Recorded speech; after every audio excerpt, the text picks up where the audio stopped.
Have you ever walked into a room and suddenly forgotten why you were there? Do you ever mix up your grandchild's name and wonder, is this just age or is something happening to my brain? How many times have you searched the whole house only to find your glasses in the fridge or your keys inside the laundry basket and quietly asked yourself, am I okay? And if you start forgetting the people and things you've loved your whole life, what's left of who you are? If you stepped out for a walk and couldn't remember how to get home, who would even know where to look? These aren't just passing moments. They may be early signals, small, subtle signs that your brain is changing. Today, I want to walk you through keen early signs of dementia that far too many people ignore until it's too late. Because the sooner we notice, the more we can do to slow it down, protect our memory, and keep hold of the life we've built. Sign 1. Subtle changes in posture, balance, or gait. Have you noticed your walk changing, even just a little? Not enough to trip maybe. Just a slight hesitation, a shuffle in your step. Perhaps you feel a bit less steady getting out of a chair, or you've started leaning a little more to one side when you stand. These changes might feel small, easy to explain away. I'm just tired. It's the shoes. Probably arthritis. And sometimes that's all it is, but not always. What many don't realize is that your ability to stand tall, walk confidently, and keep your balance, all of that is controlled by the brain. And when the brain begins to change, so does the way we move. For many people, long before they forget names or misplace things, the first signs of dementia show up in the feet. Shorter steps, slower turns, more cautious movement. I've seen patients start dragging their feet without noticing, or pausing at stairs they used to climb without thinking. Others grip the handrail tighter than before or avoid uneven ground altogether. These aren't just signs of aging bones, they can be signs of the brain working harder to do something that used to be automatic. Even posture matters. A person who used to sit up straight now slumps a little, or begins favoring one side. Over time, these shifts can lead to more than just discomfort. They can increase the risk of falls, limit mobility, and reduce independence. And here's the deeper concern. The less we move, the faster the brain can decline. Movement keeps the brain active. It improves blood flow. It supports memory, focus, and emotional health. So when changes in posture or balance start to appear, they're not just physical. They're neurological whispers asking us to pay attention. If you or someone you love has noticed these small changes, don't ignore them. Talk to your doctor. And more importantly, keep moving, gently, safely, every day. Your brain will thank you. Sign 2. Changes in sensory perception, especially smell, taste, and depth awareness. Have your favorite food started to taste bland or not quite right? Maybe your morning coffee doesn't smell the way it used to. Or you find yourself using more salt, more sugar, just to feel something on your tongue. You might think it's just your taste buds changing with age. And yes, that happens to all of us, but when those changes become noticeable or happen quickly, it could be something more serious. One of the lesser-known early signs of dementia is a loss of smell or taste. In fact, for some people, this happens years before any memory problems begin. Why? Because the parts of the brain responsible for processing smell, especially the olfactory bulb and related areas, are among the first to be affected by neurodegeneration, particularly in Alzheimer's disease. It's not just about food either. You might find yourself bumping into things more than usual, misjudging the distance to a table corner, pouring water and missing the cup. These are all related to spatial awareness, another brain function that can quietly decline. Your vision might be perfectly fine, but the way your brain interprets what your eyes see, that's where the shift happens. I had one patient years ago who told me she felt like her world had become a little flatter. She didn't feel confident walking down steps. They look the same, she said, but they feel off. That's not her eyes. That's her brain trying to make sense of space with less clarity than before. These subtle changes in how we perceive the world, sight, smell, taste, even texture, can affect everything from our appetite to our safety. A person who can't smell smoke might not notice a fire. Someone who misjudges a curb might fall and break a hip. And when those signals get misread often enough, they slowly chip away at our confidence too. So if you've noticed a dulling of your senses, especially smell or depth perception, don't dismiss it. It may be your brain's early way of asking for attention. Sign 3. Increased sensitivity to sound or unexplained hearing difficulties. Have you been struggling to follow conversations in noisy places, like restaurants or family gatherings? You might hear the sounds, but not the words. Maybe you find yourself nodding even when you're not sure what someone said, or asking, "What was that?" more often than you used to.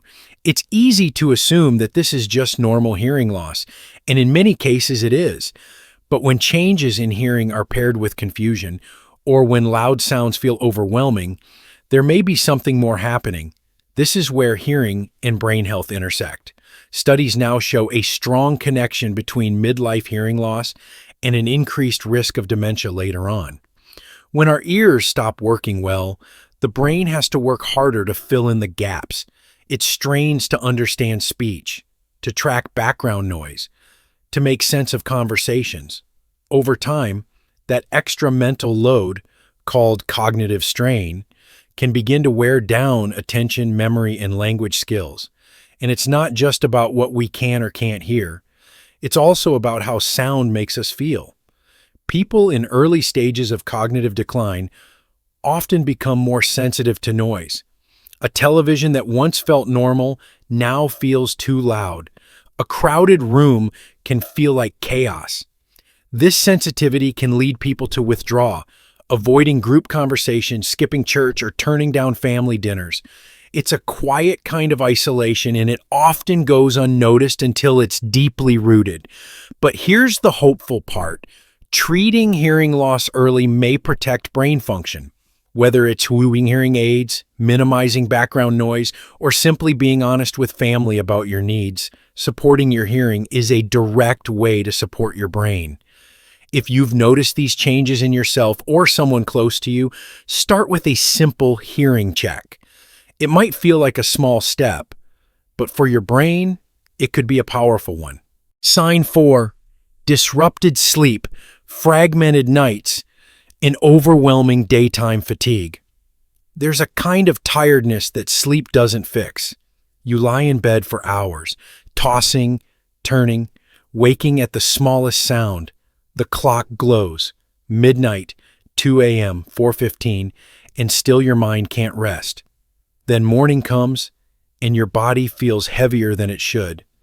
Even after 8 hours in bed, it feels like you've barely slept at all.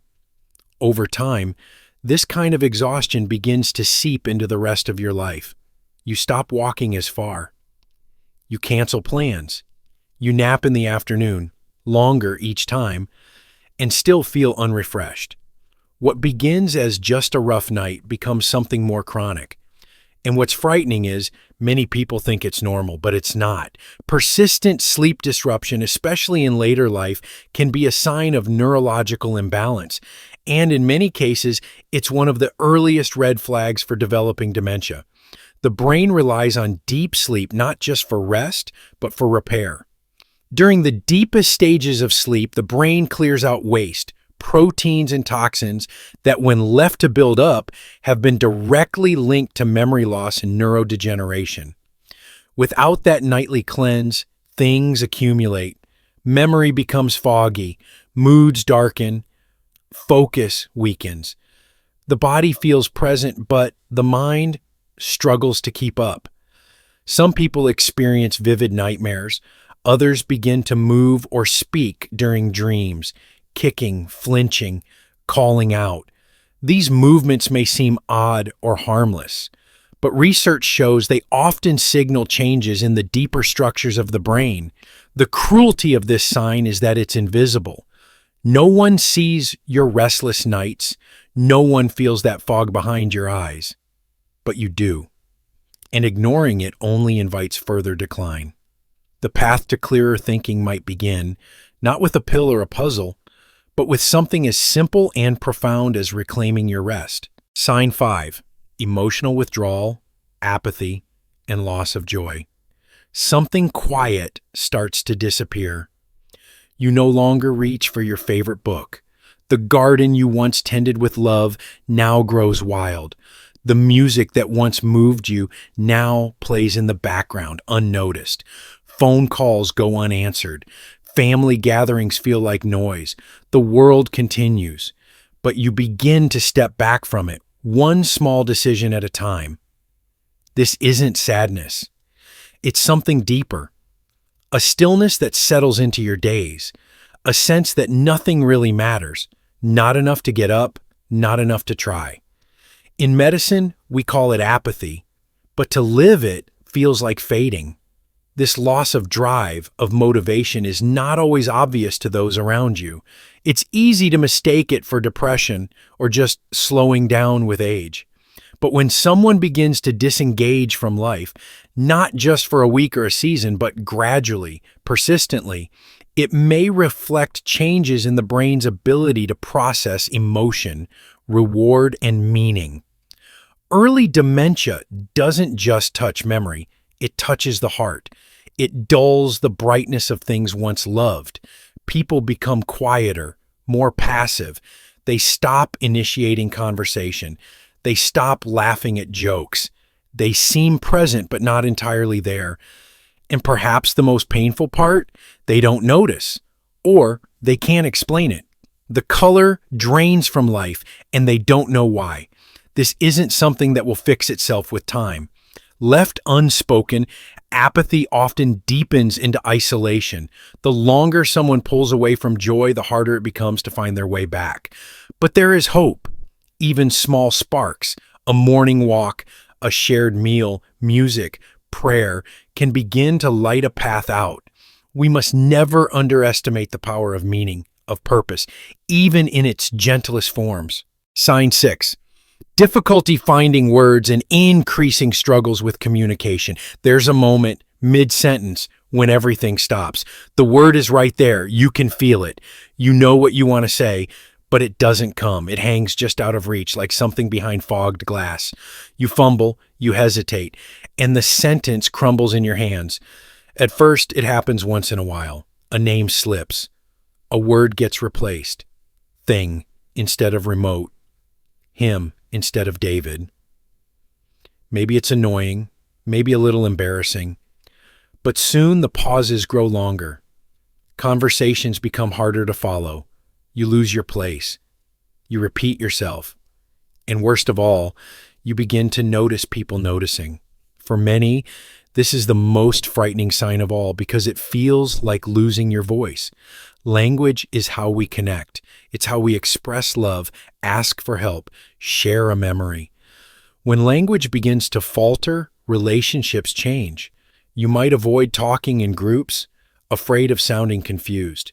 You might withdraw, not out of choice, but out of fear. And the silence, once protective, becomes a prison. This kind of change is called aphasia, a disruption in the brain's language centers. And while it can appear in later stages of dementia, it often starts early, quietly. It's more than just forgetting names. It's losing the thread of who you are, word by word. We don't talk enough about how painful that is. But naming the struggle, acknowledging it, can be the first step to support. Speech therapy, cognitive practice, social connection, and patient listening from loved ones can make a difference. The goal isn't perfection, it's presence. Even when words falter, your voice, the heart behind it, still matters deeply. Sign 7. Misplacing important items in unusual places and forgetting that you did. At first, it's little things. The keys are gone again. The remote isn't on the table. The hearing aids have vanished. You search every drawer, retrace every step. Then someone finds it. The keys in the freezer, the wallet behind the bathroom sink, the TV remote nestled in a shoe. You laugh it off. I'm just getting forgetful. But your daughter doesn't laugh. She looks worried. She's seen this before, in her aunt, in her father, in someone who slowly began to disappear behind habits they couldn't explain. You want to reassure her. You want to say, I'm fine. But deep down, something unsettles you because you don't remember putting the keys there. You can't explain it. And worse, you're sure someone else must have moved them. That quiet suspicion grows, and with it, the tension in the house. This is more than forgetfulness. This is memory distortion. When the brain doesn't just forget, but rewrites reality, people begin to misplace things in completely illogical spots and then forget they ever touched them. When they can't find the object, they often believe it's been stolen.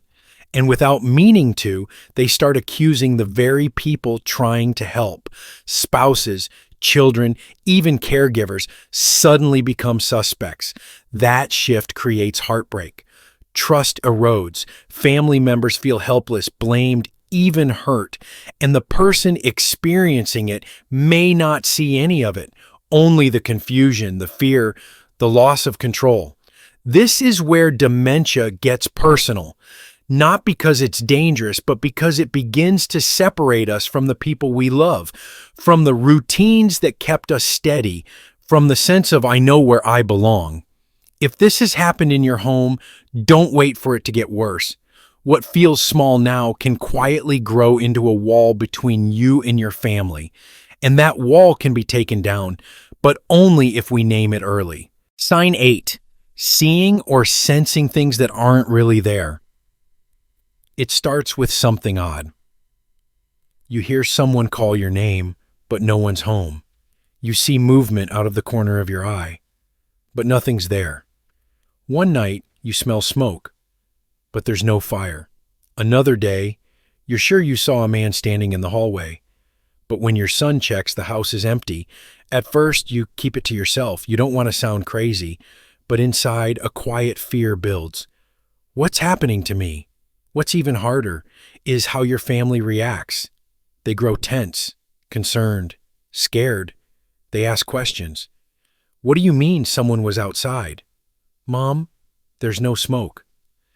Dad, there's no one here. Their voices are gentle, but their eyes are searching, wondering if this is the first real sign of losing you. And that's the real fear, isn't it? Not just seeing something that isn't there, but realizing that your loved ones are beginning to see someone else in you, a version of you they don't fully recognize.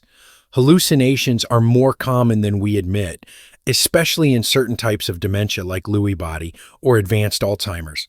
They can come in the form of voices, people, shadows, smells, even physical sensations. And to the person experiencing them, they feel entirely real. This can create confusion, fear, and even paranoia, sometimes aggression, sometimes deep sorrow. But for the family, it creates a different kind of heartbreak, the helplessness of not knowing what's real and what isn't anymore. I've seen husbands try to comfort wives who insist there's a stranger in the room. I've seen children cry because their parent accuses them of hiding things, lying, or worse. It doesn't mean the love is gone. It means the brain is losing its anchor to the present, and without support, that anchor can slip further out of reach. But there is a path through it, with compassion, with medical care, with clear conversations, and with the understanding that behind the fear, the confusion, the hallucinations, there is still a person, still a soul, still someone who deeply wants to be seen and held just as they are. Sign 9, losing control over the body, urinary or bowel incontinence. There are few things more deeply personal than the ability to care for your own body. It's the part of dignity that no one talks about until it's lost. One day, It's a small leak while coughing. The next, you don't quite make it to the bathroom in time. Accidents happen, but something feels different now. It's not just physical, it's something deeper, a quiet, creeping fear that your body is no longer fully yours. You start to plan your outings around restrooms. You stop drinking water in the evening. Maybe you avoid long drives or say no to visits at your grandchildren's school, not because you don't want to go, but because you're afraid of what might happen if you do. And you don't tell anyone, not your spouse, not your children. It's too embarrassing. You carry the burden in silence, praying it doesn't happen again. But then it does. Incontinence, whether urinary or bowel related, is not always just a matter of aging muscles or medications. In the later stages of dementia, it becomes a very real and very difficult symptom. The brain, which once helped coordinate signals between the bladder, bowels, and behavior, begins to lose that coordination. You may not feel the urge in time, or you may feel it, but forget where the bathroom is, or how to get there, or what to do once you arrive. What makes this so painful is not just the act itself, but what follows: the shame, the frustration, the fear of becoming a burden. You see the look in your caregiver's eyes. Maybe it's compassion, maybe it's exhaustion. Either way, it cuts deep. You wonder, how much longer will they help me? What happens when they can't? Many people enter assisted living not because they lose their memory, but because they lose their ability to manage these private needs. And that reality is terrifying. To imagine being moved, dressed, changed, like a child again. But let me say this gently, you are not a burden. You are not broken. These changes are part of an illness, not a reflection of your worth. Still, they matter, and they should be addressed early, openly, with care, because with the right support, routine, reminders, scheduled bathroom breaks, and understanding, people can maintain more control and confidence longer than they think. But it begins with letting go of the shame. You are still you, even in this. Sign 10, deep, progressing disconnection from reality, from routine, from loved ones. There comes a day when even the familiar becomes strange. You wake up and can't quite remember what day it is. You look around your kitchen and it feels unfamiliar. You ask the same question 3 times in 1 hour, unaware you're repeating yourself. And when your son walks through the door, there's a flicker of hesitation just for a second before you remember his name, or maybe you don't. This is not about forgetting where you put your glasses. This is about forgetting who you are, where you are, why you're there. And slowly, the people around you begin to fade, not because they've left, but because your mind can't fully hold them anymore. There's a moment, often unspoken, when the family starts to grieve someone who is still alive. A wife holds her husband's hand, and he looks at her with kind but distant eyes. A daughter brings her mother her favorite tea and is met with confusion instead of joy. The routine of daily life, once anchored in shared memory, becomes uncertain ground. This kind of cognitive disorientation is perhaps the most feared sign of dementia, because it doesn't just affect memory. It severs connection, and with that, it brings an unbearable kind of loneliness, not just for the person experiencing it, but for everyone who loves them. I've sat with spouses who tell me, he's still here, but it's not really him. And with patients who whisper, everyone treats me like I'm already gone. Nothing prepares you for that feeling, to be surrounded by people who love you and still feel completely alone. What makes it more painful is the unpredictability. One day you're lucid, the next you don't remember how to turn on the stove. Some days are clear, others are missed. It becomes harder to follow a TV show, to track a phone conversation, to cook a meal without getting confused halfway through. But even here, even in this fog, there is still presence. There are still pieces of you that remain. This is why early recognition matters. When caught early, families can plan, support, adjust together. They can preserve routines, create visual cues, simplify environments, and protect dignity, because the fear of being forgotten is real. But the greater fear for many is being left behind before that happens. No one wants to feel like a ghost in their own life. If you see these changes in yourself or someone you love, don't wait. Reach for help. Reach for connection. The earlier we face it, the more we can still hold on to, together. 10 signs, 10 quiet warnings, 10 ways your brain might be whispering for help before it shouts. And maybe, just maybe, you've seen yourself in one of them. The truth is, dementia doesn't arrive in one day. It comes slowly, softly, through a forgotten word, a strange fear, a quiet withdrawal. Most people don't notice the signs until they've already lost years they could have fought to protect. But here's what I want you to remember above all. It's not too late. No matter where you are in the process, just noticing changes or already living with a diagnosis, there are things you can do. Small things, daily things, things that give your brain a fighting chance. Let me share a few that I've seen make the greatest difference. Move your body every day. You don't need a gym, a walk around the block, some gentle stretching, gardening, dancing in your kitchen. Every movement feeds your brain. Feed your brain the right foods: leafy greens, berries, olive oil, fatty fish, fewer processed snacks, more colors from the earth. Protect your sleep like it's medicine. 7 to 9 hours a night.